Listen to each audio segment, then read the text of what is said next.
የፖርቱጋል ብሔራዊ ቡድን ችግር ክርስቲያኖ ሮናልዶ ነው? ይህ ጉዳይ አሁንም ድረስ ያልተፈታ ቋጠሮ፣ ያልተመለሰ ጥያቄ ሆኖ ቀጥሏል። የፖርቱጋል ብሔራዊ ቡድን ባሳለፍነው ሳምንት የዓለም ዋንጫ የመጀመሪያ የምድብ ጨዋታውን ከዴሞክራቲክ ኮንጎ ጋር ካደረገ በኋላ የክርስቲያኖ ሮናልዶን የሜዳ ላይ ብቃት በተመለከተ በርካቶች ለሮናልዶ ድጋፋቸውን ሲያሳዩ፣ አንዳንዶች ደግሞ ተጫዋቹ ላይ ትችታቸውን ሰንዝረዋል። በተለይም ደግሞ በዛ ጨዋታ ላይ ጎል ያስቆጠረው የቡድኑ የአማካይ መስመር ተጫዋች ዣኦ ኔቬስ ከጨዋታው በኋላ የሰጠው አስተያየት ብሔራዊ ቡድኑን ቀውስ ውስጥ እንዲገባ አድርጎታል። ታዲያ የፖርቱጋል ብሔራዊ ቡድን ይህንን ችግሩን ሳይቀርፍ ዛሬ ምሽት ወሳኝና ሁለተኛ የምድብ ጨዋታውን ከኡዝቤኪስታን ብሔራዊ ቡድን ጋር የሚያደርግ ይሆናል። በእርግጥም የፖርቱጋል ብሔራዊ ቡድን ችግር ክርስቲያኖ ሮናልዶ ነው? አሰልጣኙ ይህንን ውጥረት እንዴት ሊያስተካክሉት ይችላሉ? አንዳንድ ተጫዋቾችስ ከሮናልዶ በተቃራኒ መቆማቸው ልክ ነው? ዛሬስ ሮናልዶና ፖርቱጋል ምን አይነት ምሽት ያሳልፉ ይሆን? እነዚህንና ሌሎች ጉዳዮችን እስከ ቪዲዮ መጨረሻ ድረስ ከኛ ጋር አብራችሁ ከቆያችሁ የምንነግራችሁ ይሆናል። ሰላም ጤና ይስጥልን። የተወደዳችሁና የተከበራችሁ ውድ የቻናላችን ተከታታዮች እንዴት ናችሁልን? እግዚአብሔር ይመስገን እኔ በጣም ደህና ነኝ። የምትገኙት አራዳ ሜዳ ኦፊሻል የዩቲዩብ ገጻችን ላይ ነው።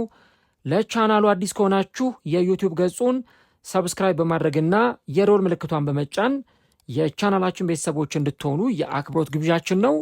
እንዲሁም ደግሞ ዩቲዩብ ፕሮግራሙን ለበርካታ ተመልካቾች እንዲያደርሰው የእናንተ በብዛት ላይክ ማድረግ እጅግ በጣም ይጠቅመናል። ስለዚህ ሁላችሁም ይህንን ቪዲዮ ይህንን ፕሮግራም ስትጀምሩ ላይክ በማድረግ እንድትጀምሩት በአክብሮት ጠይቃለሁ። የአራዳ ሜዳ ኮሜንታተር ተስፋ ወርቅ ሉል ሰገድ አብሬያችሁ ቆይታ አደርጋለሁ። ፈጣሪ ፈቅዶ ዛሬም ከእናንተ ጋር ተገናኘን። በዚህኛው ፕሮግራማችን ላይ ስለ ክርስቲያኖ ሮናልዶና በፖርቱጋል ብሔራዊ ቡድን ካምፕ ውስጥ ስለተፈጠረው ሰሞነኛው ቀውስ የምንመለከት ይሆናል ማለት ነው። እንግዲህ ዛሬ ፖርቱጋል ሁለተኛ የምድብ ጨዋታዋን ከኡዝቤኪስታን ጋር ታከናውናለች። የመጀመሪያ ጨዋታቸውን ከዴሞክራቲክ ኮንጎ ጋር አቻ እንደ መውጣታቸው መጠን በተለይም ደግሞ የዛሬው ጨዋታ ለፖርቱጋል ብሔራዊ ቡድን እጅግ በጣም ወሳኝ የሚባል የጨዋታ መርሃ ግብር ነው። ባለፈው አቻ ወጥተዋል። በዛሬውም ጨዋታ ላይ ያ ውጤት የሚደገም ከሆነ ወይ ደግሞ 3 ነጥብ ሳያገኙ ጨዋታው የሚጠናቀቅ ከሆነ አንድም በፖርቱጋል ብሔራዊ ቡድን ላይ ያለው ውጥረት የበለጠ እንዲበዛ ያደርገዋል። ከዚህም በተጨማሪ ደግሞ ቀጣይና የመጨረሻ የምድብ ጨዋታቸውን ከኮሎምቢያ ጋር ስለሚያከናውኑ ያ ጨዋታን በጣም ጠንካራ ፉክክር የሚደረግበት ስለሆነ የፖርቱጋል ብሔራዊ ቡድንን ወደ ቀጣዩ ዙር የማለፍ ጉዳይ አጣብቂኝ ውስጥ ይከተዋል ማለት ነው። ስለዚህ ጨዋታ እጅግ በጣም ወሳኝና ለፖርቱጋል ብሔራዊ ቡድን በዓለም ዋንጫው ለመቆየት አስፈላጊ የሚባለው የጨዋታ መርሃ ግብር ነው። ያው ኡዝቤኪስታን በዚህ ዓለም ዋንጫ ላይ የመጀመሪያ ተሳትፏቸውን ነው ያደረጉ የሚገኙት በዓለም ዋንጫ ታሪክ። ባለፈው ከኮሎምቢያ ጋር ተጫውተው ተሸንፈው ነበር። እነሱም ዛሬ ሜዳ ላይ ውጤት ለማግኘት ነው፣ ውጤት ይዘው ለመውጣት ነው ከፍተኛ ፍልሚያን ያደርጋሉ ተብሎ የሚጠበቀው ማለት ነው። ከዚህም በተጨማሪ እንግዲህ የእግር ኳሱ ዓለም ላለፉት ረጅም ዓመታት ኦልሞስት ከ20 በላይ ለሚሆኑ ዓመታት ሜሲ ሮናልዶ በሚል የክርክር ልክፍት ውስጥ የቆየ እንደመሆኑ መጠን በተለይም ደግሞ ከሊዮኔል ሜሲና ከክርስቲያኖ ሮናልዶ ደጋፊዎች ጎራ ለይተው የሚፎካከሩበት አንደኛው ደግሞ ይህ የዓለም ዋንጫ መድረክ መሆኑን እንመለከታለን። እንግዲህ ባለፈው ሊዮኔል ሜሲ ከአርጀንቲና ብሔራዊ ቡድን ጋር ተጫውቶ ሃትሪክ ከሰራ ከሰዓታት በኋላ ነበረ ክርስቲያኖ ሮናልዶ ያንን ጨዋታ ያደረገ የነበረው እና ብዙዎች ሊዮኔል ሜሲን አድንቀው ለሊዮኔል ሜሲ አድናቆት ሰጥተው ካበቁ በኋላ ደግሞ ክርስቲያኖ ሮናልዶ ምን አይነት ፐርፎርማንስ ሊያሳይ ይችላል ብለው መጠየቃቸው አልቀረም። አሁንም ደግሞ ትላንትና ሊዮኔል ሜሲ 2 ጎሎችን ካስቆጠረና የዓለም ዋንጫ የምንጊዜውም ከፍተኛ ጎል አስቆጣሪ ሪከርድን በእጁ ከጨበጠ በኋላ ያንን ሪከርድ ከሰበረ ከ24 ሰዓታት በኋላ ደግሞ ክርስቲያኖ ሮናልዶ የፖርቱጋል ብሔራዊ ቡድን አምበል ሆኖ ጨዋታውን ያከናውናል። ይህ በራሱ ሮናልዶ ላይ የሚያመጣው ጫና እንዳለ ግልጽ ነው። በእርግጥ ሁላችንም ይሄ በተለይም ሮናልዶ ሜሲ የሚለው ክርክር ለዓመታት ብዙዎች የቆዩበት እንደሆነ እናውቃለን። በዛ ክርክር የኔ ዓለም ዋንጫ ባንመለከት ጥሩ ነበረ። ግን ደግሞ እንዳለመታደል ሆኖ አሁንም ሜሲ ሮናልዶ የሚለው ክርክር እንደቀጠለ ነው። ትላንትና ሜሲ 2 ጎል አስቆጥሯል። የጨዋታው ኮከብ ተብሎ ተመርጧል። ሪከርድ ሰብሯል። ዛሬስ ደግሞ ሮናልዶ ልክ እንደ ባለፈው ሳምንት ሁሉ የሚጠየቅ ጥያቄ ነው። ነገር ግን ከዚህ ጥያቄ ጋር ተያይዞ በተለይም የክርስቲያኖ ሮናልዶ የሜዳ ላይ ብቃትን ደግሞ ስናነሳ ባሳለፍነው ሳምንት ከዴሞክራቲክ ኮንጎ ጋር በተጫወተው ጨዋታ ላይ የነበረውን ፐርፎርማንስ በተመለከተ የተለያዩ ሰዎች የተለያዩ ሐሳቦቻቸውን እየሰጡ ይገኛሉ። ያው የነበረውን ነገር ሳትሰሙት አልቀራችሁም። እንግዲህ ባሳለፍነው ሳምንት ዴሞክራቲክ ኮንጎ ከፖርቱጋል ጋር ጨዋታቸውን አከናውነው አቻ ከወጡ በኋላ አንድ ጋዜጠኛ ዦአው ኔቬስን እንዲህ ሲል ይጠይቀዋል። ይህ የፖርቱጋል ብሔራዊ ቡድን በጣም በአንድነት የተዋቀረ ብሔራዊ ቡድን ነው። ይህ የክርስቲያኖ ሮናልዶ የመጨረሻው የዓለም ዋንጫም ነው። ይህን ሁሉ እንዴት ማኔጅ ታደርጉታላችሁ? እንደዚህ ያለ ትልቅ ኮከብ እያላችሁ ነገር ግን በዚህ ዓለም ዋንጫ ላይ ሌሎች በርካታ ትላልቅ ተጫዋቾች ያሉበት ጠንካራ ቡድን ልትሆኑ ቻላችሁ። ክርስቲያኖ ሮናልዶ ባለበት ቡድን ውስጥ ሌሎች ደግሞ ትላልቅ ተጫዋቾች አሉ። እንዴት ይህን ማኔጅ ልታደርጉት ቻላችሁ ብሎ ይህ ጋዜጠኛ ለዦአው ኔቬስ ጥያቄ ያቀርብለታል። እንግዲህ ዦአው ኔቬስ በዛ ጨዋታ ላይ ጎል ያስቆጠረ ባክ ቱ ባክ ለፔዤ በሚጫወትበት ጊዜ የቻምፒየንስ ሊግ ዋንጫን ከፍ አድርጎ ያሸነፈ የወቅቱ ምርጥ ከሚባሉ የአማካይ መስመር ተጫዋቾች መካከል አንዱ እሱ ነው እና እሱም እንዲህ ሲል ነበር የተናገረው። ክርስቲያኖ ሮናልዶ ለብሔራዊ ቡድናችንና ለዓለም እግር ኳስ ያደረገውን እናውቃለን። ነገር ግን በዚህ ሰዓት ለእሱም ሆነ ለሁሉም ሰው እሱ ከኛ እንደ አንዱ ነው። ለመርዳት ከሚሞክሩት ውስጥ እንደ አንዱ እንደሆነ ይሰማኛል። እሱ ከቀሪዎቻችን የተለየ አይደለም እና ሁላችንም የምናደርገው እርሱም የራሱን ልክ ሁላችንም እንደምናደርገው እሱም የራሱን አስተዋጽኦ ያደርጋል የሚል አስተያየት ነበር የሰጠው። አሁን እንግዲህ ይህ አስተያየት አሁንም ድረስ ባልበረደ ሁኔታ በርካቶችን እያነጋገረ ይገኛል። እንግዲህ እሱ ያንን አስተያየት በሰጠበት ሁኔታ ከ200,000 በላይ የሚሆኑ ሪፕሌዮች ተመልሰውለታል። አብዛኞቹ ስድቦች ነበሩ። እንዴት ክርስቲያኖ ሮናልዶ ላይ እንዲህ አይነት ነቀፋዎችን ይሰነዝራል የሚሉ አይነት ሐሳቦችን በተመለከተ አሁን እዚህ ጋር አንድ ነገር ግልጽ ማድረግ ያስፈልጋል። እሱ እንግዲህ ለማለት የፈለገውን ሰዎች የተለያየ ትርጓሜ ሰጥተውታል። አይ ሮናልዶ እንደሁላችንም ነው፣ የተለየ አይደለም፣ ሁሉም ቡድኑን ለመርዳት ነው የመጣው፣ ክርስቲያኖ ሮናልዶም ደግሞ ቡድኑን ለመርዳት ነው የመጣው፣ ከሁላችንም የተለየ ተጫዋች አይደለም የሚል አይነት አስተያየት ነው የሰጠው። ምንም የተለየ ነገር አልተናገረም። ስለዚህ ዦአው ኔቬስ ልክ ነው ብለው ለዦአው ኔቬስ የሚከራከሩለት ሰዎች አሉ። ግን ደግሞ እኔ ከዚህ ነገር ውስጥ በተለይም አንዳንድ መዘን ማውጣት ያሉብን ነገሮች አሉ። አሁን አንደኛው ምንድን ነው? ክርስቲያኖ ሮናልዶ 41 ዓመቱ ላይ የሚገኝ ተጫዋች መሆኑን መዘንጋት የለብን። የዛሬ 10 ዓመት እንደነበረው በጣም በፍጥነት የሚጫወት ከጎል ጎል ድሪብል እያደረገ የሚሮጥ ከሳጥን ሳጥን በፈጣን እንቅስቃሴዎች ድሪብል እያደረገ የሚያልፍ ተደጋጋሚ የግብ ሙከራዎችን የሚያደርግ እንዲህ አይነት ተጫዋች አይደለም ክርስቲያኖ ሮናልዶ አሁን። እና ከክርስቲያኖ ሮናልዶም ያን ያህል በጣም የተጋነነ ነገር መጠበቅ ልክ ላይሆን ይችላል። ግን ደግሞ ክርስቲያኖ ሮናልዶ ልምድ ያለው ተጫዋች መሆኑን መዘንጋት የለብንም። 6ኛው የዓለም ዋንጫ ላይ እየተሳተፈ የሚገኝ ተጫዋች ነው። በዓለም እግር ኳስ ምናልባትም ደግሞ ዘ ግሬተስት ኦፍ ኦል ታይም ወይም ደግሞ ጎት የሚል መጠሪያ በዚህ ዘመን ሊሰጣቸው ከሚገቡ ጥቂት ተጫዋቾች እንደው በጣት ከሚቆጠሩ ጥቂት ተጫዋቾች ስማቸው ይጠራ ቢባል ክርስቲያኖ ሮናልዶን ከነዚህ ከምንጠራቸው ተጫዋቾች መካከል አንዱ እንደሚሆን ያለ ጥርጥር መናገር ይቻላል። ምክንያቱም ሮናልዶ በዚህ በእግር ኳስ ባሳለፈው ረጅም ዓመት በዲሲፕሊን የተጫወተ ሁሉንም ክብሮች ማለት ይቻላል ከዓለም ዋንጫ በስተቀረ ማሳካት የቻለ 5 ጊዜ ባሎን ዶርን ያሸነፈ ተጫዋች ነው እና ለዓመታት ያካበተው ልምድ እንዲህ ባለው ጊዜ ለፖርቹጋል ብሔራዊ ቡድን ሊጠቅማት እንደሚችል ግልጽ ነው። ይሄኛው እስካሁን ድረስ የመጣበት መንገድ በቀላሉ የመጣበት አይደለም። ያለ ውጣ ውረድ ክርስቲያኖ ሮናልዶ እዚህ አልደረሰም። ስለዚህ የመጣበት መንገድ ራሱ ለዓመታት በዲሲፕሊን መጫወቱ ራሱ ለሁሉም ትምህርት የሚሰጥና ከዚህም በተጨማሪ ሜዳ ላይ ያለው ልምድ ለፖርቱጋል ብሔራዊ ቡድን የሚጠቅም ነው። ሮጀር ሚላ ጫማውን ከሰቀለ በኋላ መጥቶ ለካሜሩን ብሔራዊ ቡድን ምን አይነት ውጤት ሲያስመዘግብ እንደነበረ ከዓመታት በፊት ተመልክተናል። ሌሎች በጣም በእድሜ አንጋፋ ምንላቸው ግብ ተጫዋቾች ለምሳሌ የኬፕ ቨርዴው ተጫዋች የካቦ ቨርዴው ግብ ጠባቂ ቮዚኒያ በመጀመሪያው የምድብ ጨዋታ ከስፔን ጋር ኬፕ ቨርዴ ስትጫወት ምን ያህል አስደናቂ ብቃት እንዳሳየ በ40 ዓመቱ ተመልክተናል። ሊዮኔል ሜሲ የ39 ዓመቱ ዋዜማ ላይ ሆኖ ትላንትናም ባለፈውም ያሳየውን እንቅስቃሴ ተመልክተናል። ስለዚህ እንዲህ አይነት በጣም ትላልቅ አቅም ያላቸው ተጫዋቾች፣ ልምድ ያላቸው ተጫዋቾች ሜዳ ላይ ሲገቡ ምንም ነገር ማድረግ የሚችሉ አቅም ያላቸው ተጫዋቾች ናቸው። ያንን አቅም እንዴት ቡድኑ ኦፕቲማይዝ አድርጎ ይጠቀማል? አሰልጣኙስ እንዴት ያን ነገር ይጠቀሙታል ነው አሁን ትልቁ ጥያቄ መሆን ያለበት። በታሪኳ አንድም ጊዜ የዓለም ዋንጫን አሸንፋ ለማታውቅ ሀገር ለክርስቲያኖ ሮናልዶ ብቻ ሳይሆን ለአጠቃላይ ለቡድኑም ለሀገሪቱም ዋንጫውን ማሸነፍ በጣም አስፈላጊ ነው። ትልቁ ውጤታቸው ሶስተኛ ደረጃን ይዘው የጨረሱበት ከዓመታት በፊትና ከዛ በ2006 ደግሞ አራተኛ ደረጃን ይዘው ያጠናቀቁበት የዓለም ዋንጫ ትልቁ ውጤታቸው ነው። ከዛ ውጪ የዓለም ዋንጫን አሸንፈው ያውቁም። ይሄ ለፖርቱጋል ብሔራዊ ቡድን ተነሳሽ ሆኖ ለመጫወት ለተጫዋቾቹ በስሜት በኢሞሽን እንዲጫወቱ በቂ ምክንያት መሆን ይችላል፣ ሮናልዶን እንኳን ብናስወጣው ከዚህ መስመር ውስጥ።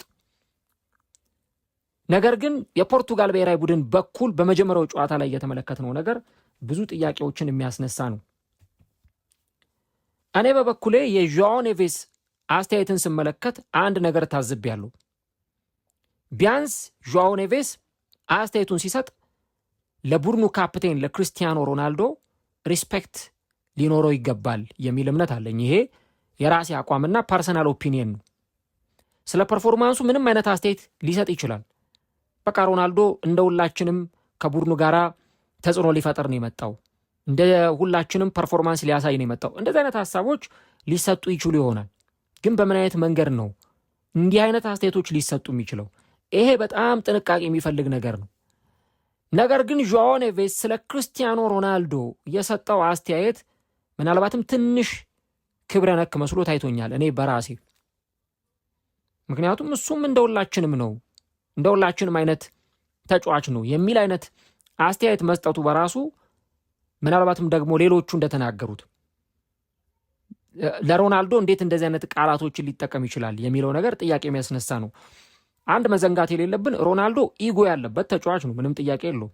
ትልቅ ተጫዋች ነው። ፈለገውም አልፈለገውም ርዕሰ ዜናው በሙሉ ሮናልዶ ካለ እሱ ላይ ሊያጠነጥን እንደሚችል ግልጽ ነው። ሊዮኔል ሜሲም በተመሳሳይ ቢፈልጉትም ባይፈልጉትም የዜናዎች አጀንዳ ወይም ደግሞ ዋና ርዕስ ሊሆኑ እንደሚችሉ ሁላችንም ኤክስፔክት የምናደርገው ጉዳይ ነው። ግን ደግሞ ስለ ክርስቲያኖ ሮናልዶም ስለ ቡድኑ ካፕቴን ማለት እኮ ሁለተኛ አሰልጣኝ ወይም የሜዳ ላይ አሰልጣኝ ማለት ነው። ስለዚህ ስለ ካፕቴንህ የምትሰጠው አስተያየት እጅግ በጣም ጥንቃቄ የተሞላበት መሆን አለበት። ዦኦ ኔቬስ ግን ያንን ነገር አይደለም ያደረገው እና ይሄ እንዴት ነው ያለውን ነገር በቃ በደንብ ሜዳ ላይ ፍንትው አድርጎ የሚያሳይ ዦኦ ኔቬስ የሰጠው አስተያየት የፖርቱጋል ብሔራዊ ቡድን ምን አይነት ችግር ውስጥ እንዳለ በደንብ ቁልጭ አድርጎ የሚያሳይ ነው። ግን ደግሞ እዛ ውስጥ ያሉት ተጫዋቾች በጠቅላላ እስከዛሬ በእግር ኳስ ኬሪራቸው ያሳለፉት ነገር ከሮናልዶ ጋር የሚመዛዘን ወይ ደግሞ የሚወዳደር ነው ወይ ብለን ስንል ያ ደግሞ ራሱን የቻለ ሌላ አጀንዳ የሚፈጥር ነገር መሆኑን እንመለከታለን። ክርስቲያኖ ሮናልዶ እዛ ውስጥ ያሉት ተጫዋቾች በድምር ካሳኳቸው ስኬቶች፣ ካገኟቸው ዋንጫዎች፣ ካገኟቸው የግልም የቡድንም ክብሮች ሁሉ የላቀ ክብር ያገኘ ተጫዋች ነው። በዚህ ዓለም ዋንጫ ላይ ምንም አይነት ውጤት ቢመዘገብ ለሱ የተለየ የሚፈጠር ነገር ላይኖር ይችላል። ለምሳሌ ዦኦ ኔቬስ በዛ ጨዋታ ላይ ጎል አስቆጥሯል። ሂዝ ገና ያንግ 21 ዓመቱ ላይ የሚገኝ ተጫዋች ነው እና እነዚህ ነገሮች በጣም በጣም በጣም ጥንቃቄ የሚፈልጉ ነገሮች ነበሩ። ግን ደግሞ አንዳንድ መስመሮች መታለፍ የሌለባቸው መስመሮችም ታልፈው እየተመለከትን እንገኛለን እና አሁን ቪቲኒያ ዦኦ ኔቬስ ሰጠ የተባለው አስተያየት ከዛ በኋላ እነ ብሩኖ ሄደው ያንን ነገር ላይክ ማድረጋቸው ሪያክት ማድረጋቸው ያ ሁሉ በጣም ብዙ ችግር ይዞ መጥቷል። ማዳሌና አራሆ የተባለች የፖርቱጋላዊቷ ተዋናይ የኔቬስ የፍቅር አጋር ነች እና የራሷንና የኔቬስን ፎቶ በማህበራዊ ሚዲያ ላይ በለቀቀች ጊዜ በጣም ብዙ አይነት አስተያየቶች ነበረ ሲሰጡ የነበሩትና እነዛን አስተያየቶች ለመገደብ ሁሉ ተገዳለች እና እንዲህ አይነት ሁኔታዎች እንግዲህ የፖርቱጋል ብሔራዊ ቡድንን ወደ አንድ አይነት ወደ አልታሰበ አቅጣጫ እየመራው እንደሆነ ግልጽ ነው። ባለፈውም የነበረኝም ፕሮግራም ያደመጣችሁ ታውቃላችሁ። ፖርቱጋል ከዴሞክራቲክ ኮንጎ ጋር የመጀመሪያ ጨዋታቸውን ሲያከናውኑ እኔ ስለዛም ጨዋታ ተናግሬ ነበር። ያ ጨዋታ ስለ ታክቲክ ወይ ስለ ቴክኒክ ስለ 4-3-3 ፎርሜሽን ወይ ስለሆነ አሰላለፍ የሚወራበት አይደለም። ምንም ስለ ታክቲክና ስለ ፎርሜሽን የሚወራ አልነበረም። አንድ ትልልቅ ተጫዋቾችን የያዘ ነገር ግን ደግሞ የዓለም ዋንጫ ሳይሆን የወዳጅነት ጨዋታ የሚያረግ የሚመስል ቡድንን ነው እዛ ጨዋታ ላይ በደንብ ሜዳ ላይ እየተመለከት ነው። ያንን ነገር ያየ ሰው የሆነ የሚታዘበው ነገር ያለ ይመስለኛል። የጎንዮሽ ቅብብሎች ይበዙ ነበረ፣ ባክ ፓሶች ይበዙ ነበረ፣ ወደ ኋላ የሚመለሱ ኳሶች ይበዙ ነበረ። ፍጹም በዛ ጨዋታ ላይ የፖርቱጋል ብሔራዊ ቡድን የዓለም ዋንጫ ጨዋታ የሚያደርግ አይመስልም፣ ለማሸነፍ የገባ አይመስልም። በቃ በጣም ተዝናንተው ወኪንግ ፉትቦል ነበር የሚጫወቱ የነበሩት። እንደውም ክርስቲያኖ ሮናልዶ ወደ ኋላ እየተመለሰ ሁሉ ከቡድን ጓደኞቹ ኳስ ለመቀበል ኳስ ለማደራጀት ሁሉ ሲሞክር ተስተውሏል። እና በተለይም ደግሞ የዦአው ኔቬስ የሰጠው አስተያየት በጥሩም ይተርጎም በመጥፎም ይተርጎም ቡድኑ ላይ የሆነ ተጽዕኖ ሊያሳድር እንደሚችል ግልጽ ነው። የቡድን አንድነት በዛ ጨዋታ ላይ አልተመለከትንም። አሁን ትልቁ ችግር የሚሆነው ነው። ሁሉም ተጫዋቾች ኮከቦች ናቸው። ሮናልዶ ነው፣ ምንም ማብራሪያ አይፈልግም። ብሩኖ ፈርናንዴስ እዛ ቡድን ውስጥ አለ። ፔድሮ ኔቶ እዛ ቡድን ውስጥ አለ። ቪቲኒያ እዛ ቡድን ውስጥ አለ። ዦአው ኔቬስ እዛ ቡድን ውስጥ አለ። ራፋኤል ሊያዮ እዛ ቡድን ውስጥ አለ። ሩበን ዲያዝ እዛ ቡድን ውስጥ አለ። ማቴዎስ ኑኔስ እዛ ቡድን ውስጥ አለ። እነ ሬናቶ ቪዬጋ እዛ ቡድን ውስጥ አሉ።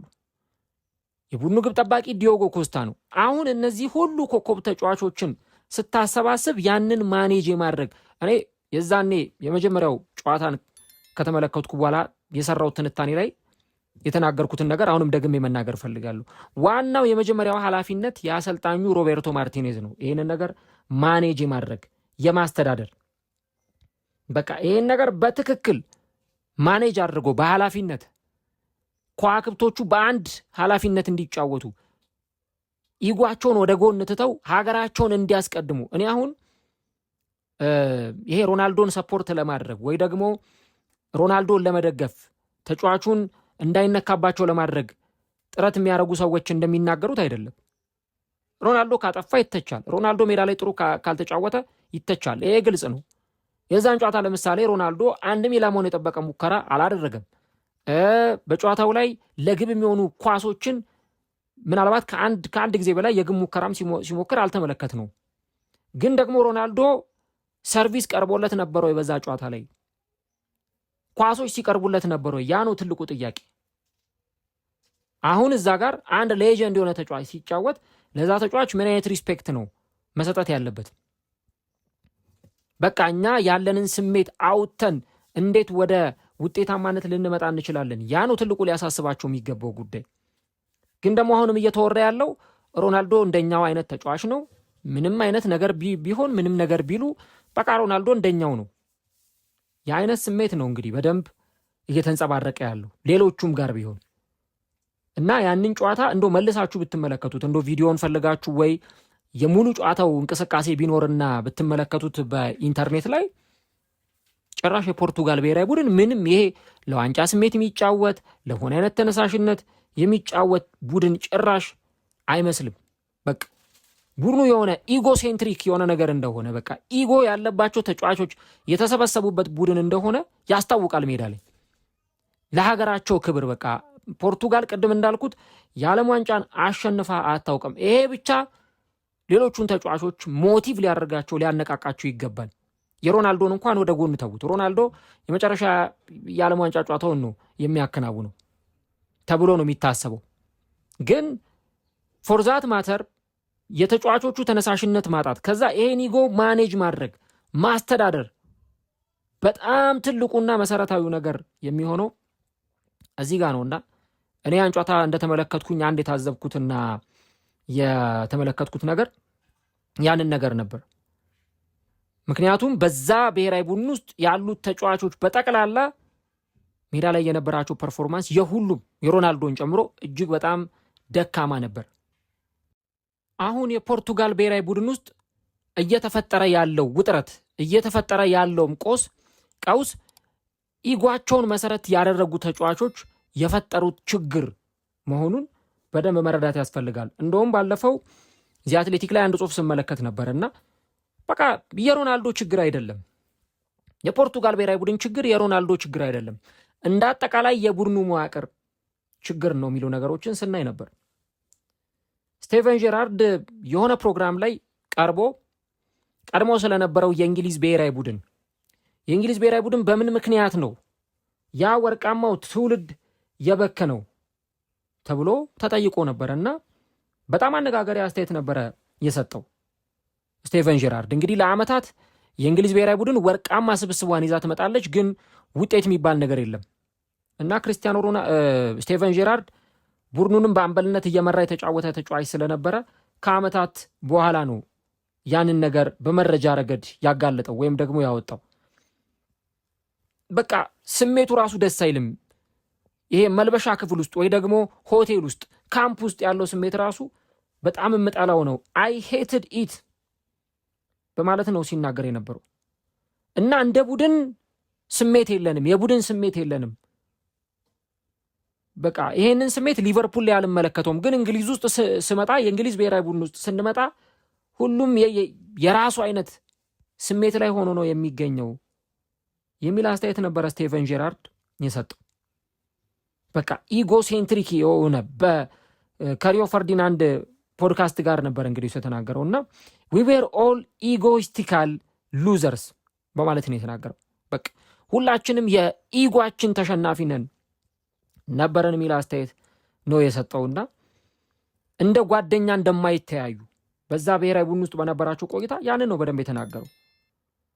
አሁንም ቢሆን በዚህ አይነት የፖርቱጋል ብሔራዊ ቡድን ውስጥ አንዱ ለአንዱ የሚደጋገፍ ወይም ሰፖርት የሚደራረግ ሳይሆን ሚዲያ ላይ ባለው ሁኔታ ሁሉም የራሱን ሐሳብ የሚያንጸባርቅ ነው እና እዚህ ቡድን ውስጥ ኢጎ የለም ብለን እንዳንናገር የሚያስችል አንድ ምክንያት እንኳን የለም።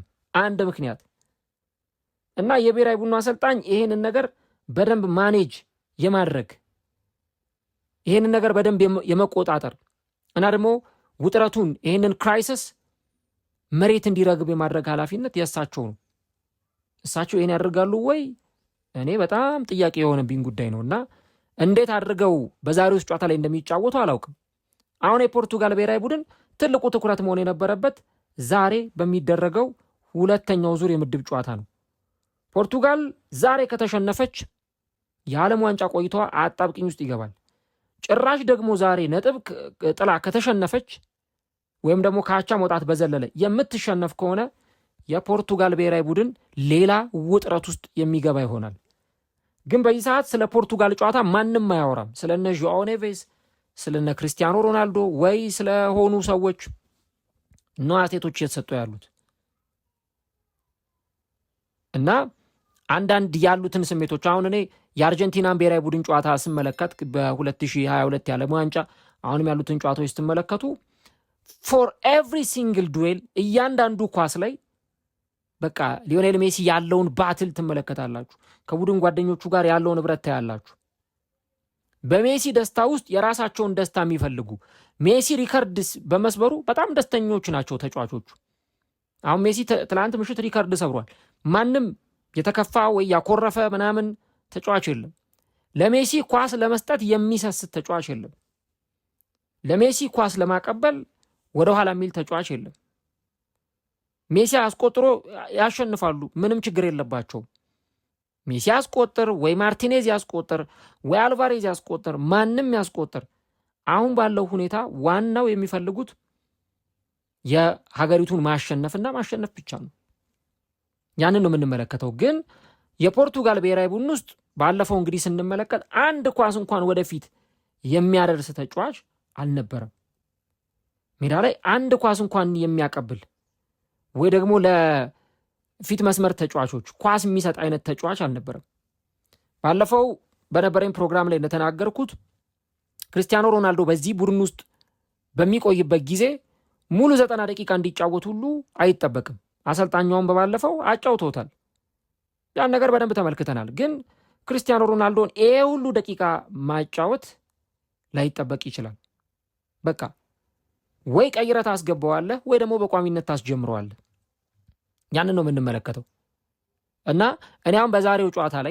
እንደው በዛሬው ጨዋታ ላይ በጣም ውጥረቱን ያባብሰዋል እንጂ አሰልጣኙ እንደው ይሄን ነገር ደፍረው ቢያደርጉት ሮናልዶ ቤንች ሆኖ ቢጀምሩ ሁሉ ጥሩ ነው ባይነኝ ነኝ።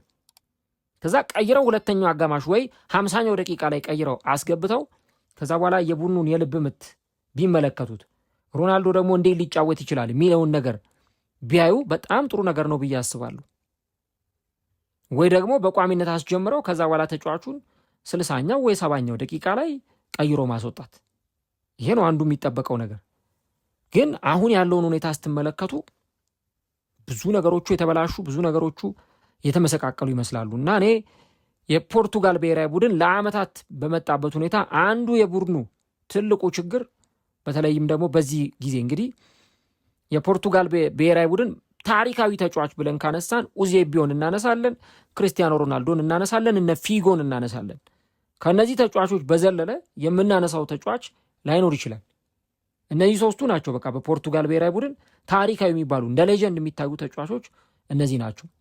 ግን ቅድም እንዳልኩት ደግሞ ክርስቲያኖ ሮናልዶ የቡድኑ ችግር እንዳልሆነ በአንድ ተጫዋች ብቃት ብቻ ዋንጫ እንደማይበላ ግልጽ ነው።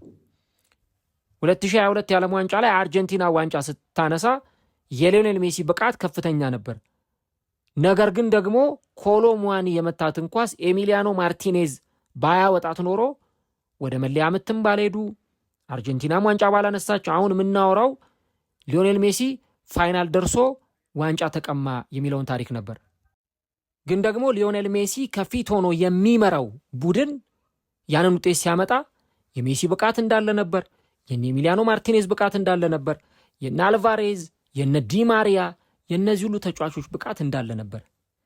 የአንድ ተጫዋች ፐርፎርማንስ ወይ የሜሲ ፐርፎርማንስ ብቻ ሳይሆን እንደ ቡድን የነበራቸው ብቃት ነው አርጀንቲናን የዓለም ዋንጫን እንድታሸንፍ ያደረገው። አሁን እነሱ በዚህ ተጫዋች መሪነት ራሱ እሱ በአምበልነት ያንን ቡድን በመምራቱ ራሱ ምን ያህል ደስተኞች ናቸው። ለእኔ ይገባኛል እኮ አምበልነት ሊሉ ይችላሉ። ለምሳሌ ጎንሳሎ ራሞስ በ2022 የዓለም ዋንጫ ላይ ሃትሪክ የሰራ ተጫዋች ነው። እሱ ቋሚ ተደረገና ሮናልዶ ቤንች ሲደረግ ብዙ ርዕሰ ጉዳዮች ሲነሱ ነበር። እንዴት ሮናልዶ ቤንች ተደረገ? ፈርናንዶ ሳንቶስ የቡድኑ የወቅቱ አሰልጣኝ የወሰኑት ውሳኔ በቃ ፈንጂ የመርገጥ ያህል በጣም ከባድ ነበር።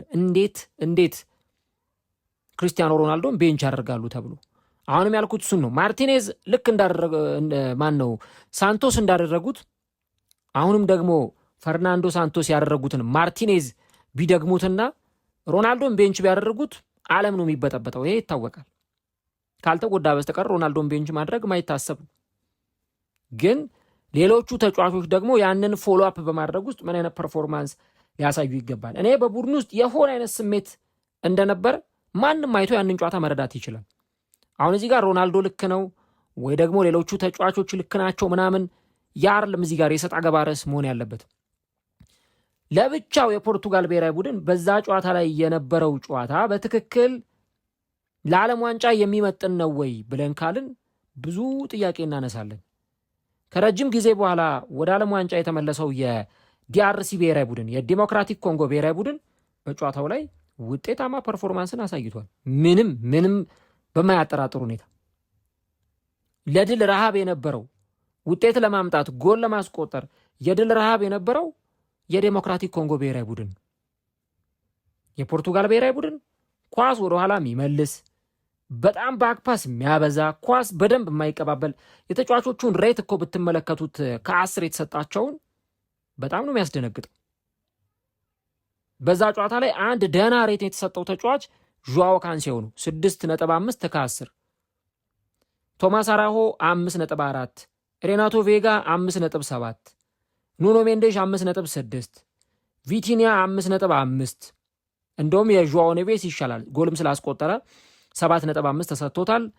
ቡርኖ ፈርናንዴዝ 5.5፣ በርናርዶ ሲልቫ 5.1፣ ፔድሮ ኔቶ 5.9፣ ሮናልዶ 5.5።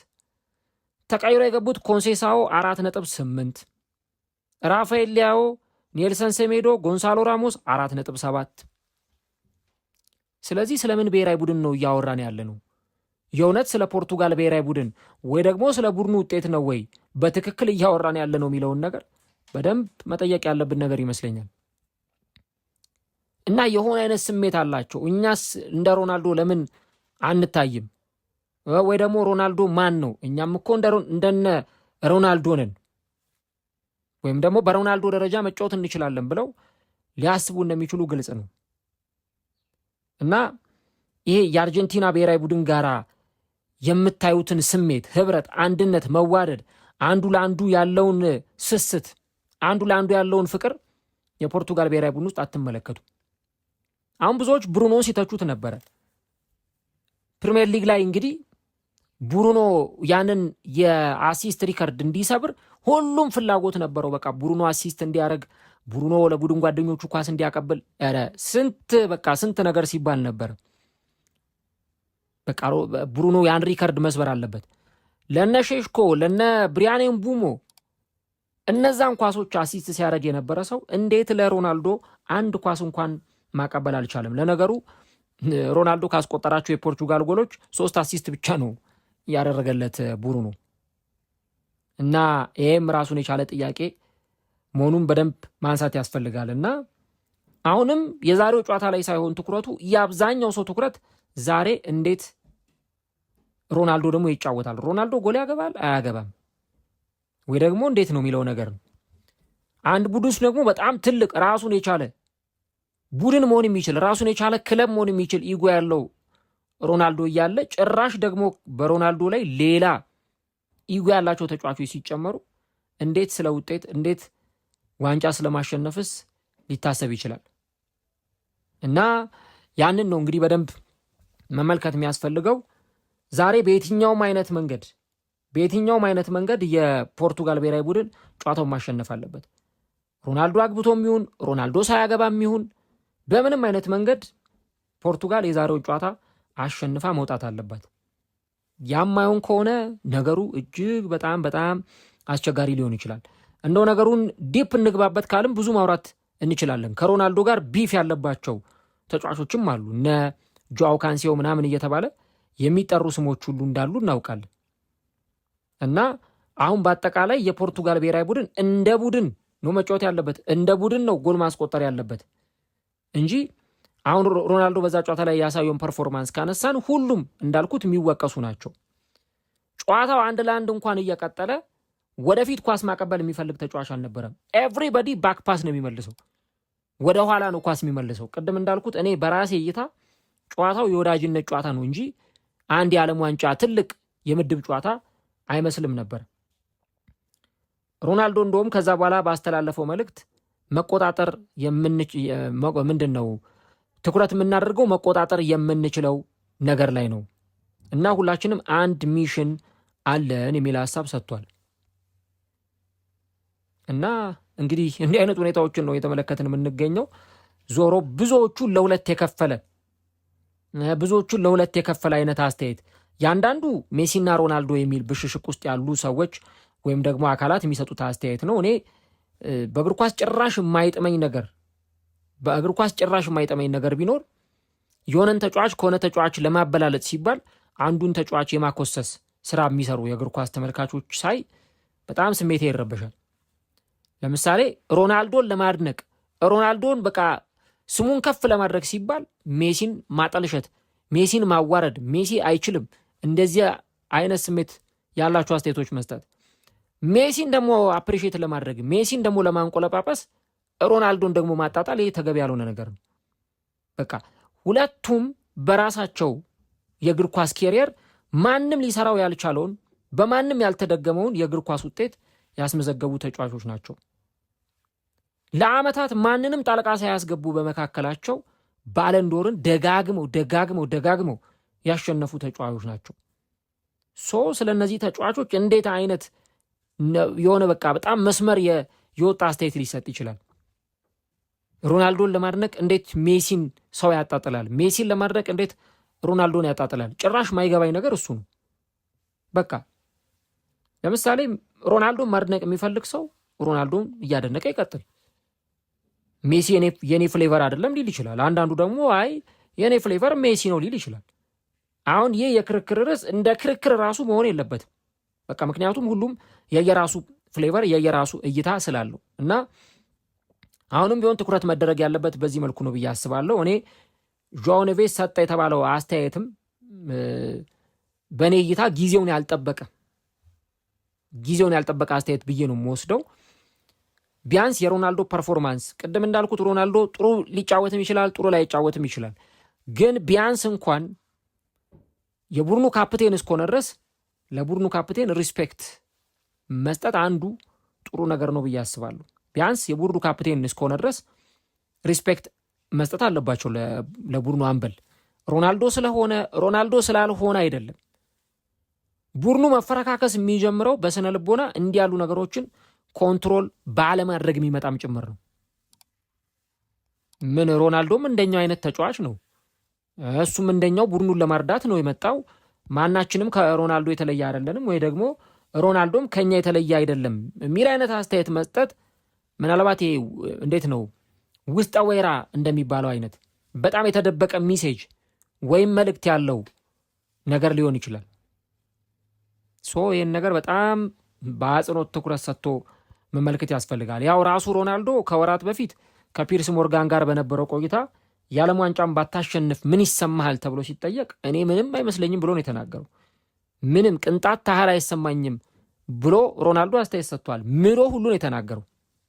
እኔ ምልልሃለሁ ምንም አይሰማኝም፣ የዓለም ዋንጫን ባሸንፍም ባላሸንፍም 7 እና 8 ጨዋታ የኔን ኬሪየር ዲፋይን አያደርገውም ብሎ ሲናገር ነበርና ቅድም እንዳልኩት አንድ ቡድን ውስጥ ይሄ ሁሉ ኢጎ የሚሰበሰብ ከሆነ ያን ኢጎ እንዴት ማስተዳደር ይቻላል? ሮቤርቶስ ማርቲኔዝ እንዴት ይህን ነገር ማኔጅ ያደርጉታል የሚለውን አብረን እንመለከታለን። እንግዲህ ትላንትና በመብራት መጥፋት ምክንያት የአርጀንቲናና የኦስትሪያን ጨዋታ አላስተላለፍንም። ዛሬ ግን እግዚአብሔር ቢፈቅድ ለእናንተ ጨዋታዎችን ይዘን እንመጣለን። ፖርቱጋል ከኡዝቤኪስታን፣ ጋና ከእንግሊዝ፣ ዴሞክራቲክ ኮንጎ እንደዚሁ ደግሞ ከኮሎምቢያ ጋር የሚያደርጉትን ጨዋታ ይዘን እንመጣለን። ስለዚህ ሰብስክራይብ፣ ላይክ እያደረጋችሁ ለማታ ቀጠሮ እንያዝ። እዚህ ጉዳይ ላይ ምን ሀሳብ አላችሁ? በተለይ የቡድኑ ዋና ችግር ምንድን ነው? የቡድኑ ዋና ችግር ከምን የመጣ ነው የሚለውን ነገር ኮሜንት ላይ ልታጋሩ እንችላላችሁ። እኔ ሮናልዶ ባይኖር እዚህ ቡድን ውስጥ ወይ ክርስቲያኖ ሮናልዶ የቡድኑ አባል ባይሆን ይሄ ነገር ሊፈጠር ይችላል የሚል እምነት የለኝም። እንደውም ያለ ሮናልዶ በደንብ ሲጫወቱ ልናያቸው እንችላለን። ግን እዛ ቡድን ውስጥ ሮናልዶ በመኖሩ እዛ ቡድን ውስጥ የሆነ አይነት ስሜት ሊኖር ይችላል፣ የሆነ አይነት ደግሞ ችግርም ሊኖር ይችላል እና በተለይ ሮናልዶም በጣም ተናጋሪ ሰው ስለሆነ ብዙ ሰዎች የተለያዩ አስተያየቶችን ሲሰጡ እናያለን። እንደውም ዝላታን ኢብራሂሞቪች የሆነ ወቅት ላይ ስለ ሮናልዶ አነጋጋሪ አስተያየትም ሰጥቶ ነበር እና እንደ ሉክዘምበርግ ላይ ምናምን እያስቆጠረ ነው የሁሉ ጎል ያስቆጠረው የሚል አስተያየትም ሲሰጥ እንደነበር አንረሳም። ስለዚህ አይደለም የገዛ ቡድኑ ተጫዋቾች ከቡድኑ ውጭ ያሉት ሰዎች ስለ ሮናልዶ ቢጠየቁ የተለያየ አይነት ሀሳብ ሊሰጡ ይችላሉ። እኔ ሊዮኔል ሜሲ ነው በቃ አክብሮ ስለ ሮናልዶ ሲናገር እንደው አስተያየት ሲሰጥ በቃ ብዙ ጊዜ የምንመለከተው እሱን ነው እንጂ የቀድሞ ተጫዋቾች ብትሉ ወይ ደግሞ አሁን ያሉት አብሮት የሚጫወቱትም ሊሆን ይችላል ስለ ሮናልዶ የሚሰጡት አስተያየት ራሱ በደንብ መታየት ያለበት ነገር ይመስለኛል። ለማንኛውም የዛሬው ጨዋታ የሞት ሽረት ትግል የሚደረግበት ጨዋታ ነው። የዛሬውን ጨዋታ ማሸነፍ ግድ ነው። በባሌም ብሎ በቦሌ ፖርቱጋል 3 ነጥብ ማግኘት ግዴታዋ ነው። አቻ ራሱ መውጣት የፖርቱጋል ብሔራዊ ቡድንን ሌላ ምስቅልቅል ውስጥ ሌላ ሜስ ውስጥ የሚከት ጉዳይ ነውና ባለፈው እንዳልኩት ይህን ኃላፊነት መሸከም ያለባቸው የቡድኑ አሰልጣኝ ናቸው። ያን እንዴት አድርገው ማኔጅ ያደርጉታል? ዛሬ ምሽት 2 ሰዓት በሁለተኛ ዙር የምድብ ጨዋታ አብረን የምንመለከተው ጉዳይ ይሆናል ማለት ነው።